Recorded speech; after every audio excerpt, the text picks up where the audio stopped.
दोस्तों, सबसे बड़ी खुशखबरी उन सभी साथियों के लिए आ रही है जो एनआईओएस से डिप्लोमा किए हैं। कल इसमें माननीय सर्वोच्च न्यायालय में फिर से सुनवाई हुई थी। जो काउंसलिंग प्रोसेस है बीपीएससी द्वारा टीआरई 3 का, उस चीज के लिए कल सुनवाई हुई थी।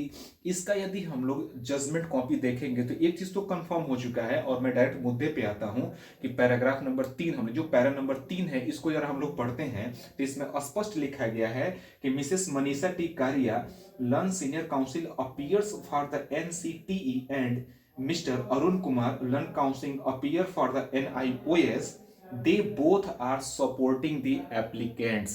स्पष्ट लिखा गया है कि एनसीटीई की तरफ से जो मिसेस मनीषा टी कारिया थी और एनआईओएस की तरफ से जो मिस्टर अरुण कुमार थे, ये दोनों जो भी लॉयर थे ये दोनों किसके फेवर में है? सीधे तौर पे कह रहा है कि सपोर्ट करे एप्लीकेंट्स को, यानी कि जो एनआईओएस से डिप्लोमा किया है उनके सपोर्ट में आज एनसीटीई भी खड़ी है। अच्छा, आगे थोड़ा सा हम लोग पढ़ेंगे तो कुछ और क्लियरिफाई हो जाएगा कि they both are supporting the applicants. Mr. Karia also submit that open distance learning diploma granted by NIOS is recognized by NCTE.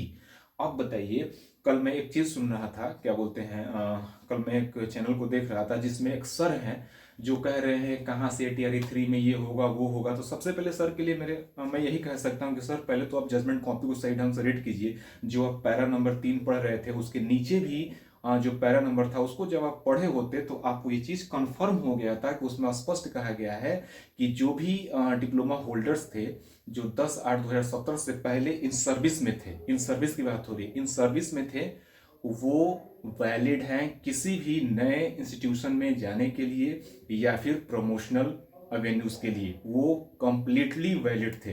लेकिन पता नहीं कैसे कुछ यूट्यूबर्स उसको तोड़ मरोड़ कर अपने व्यूअर्स के लिए या फिर कुछ भी कहिए अपने बिजनेस के लिए कर रहे हैं, ये गलत है। आप बरगलाने की कोशिश बिल्कुल नहीं कीजिए। सबसे पहले आप जजमेंट को देखिए जो आप लास्ट जजमेंट सर पढ़ रहे थे। अब मुझे नहीं मालूम है उनका, सर का तो नाम मैं नहीं ले सकता, लेकिन सर से बस ये रिक्वेस्ट है कि सर आप सही ढंग से चीजों को सामने रखिए। आप लोग गलत रखते हैं, बच्चों में निगेटिव जाता है, और एक बार बच्चा आपके बारे में निगेटिव थिंक रख लेगा ना तो चाहे आप कितने भी महान टीचर होंगे डाउन हो जाएंगे। ठीक है, फिलहाल ये कल का जो जजमेंट है आपके सामने है।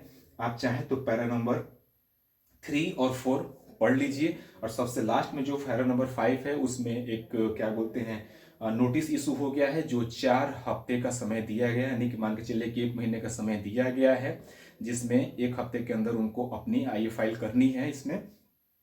ठीक है। अच्छा,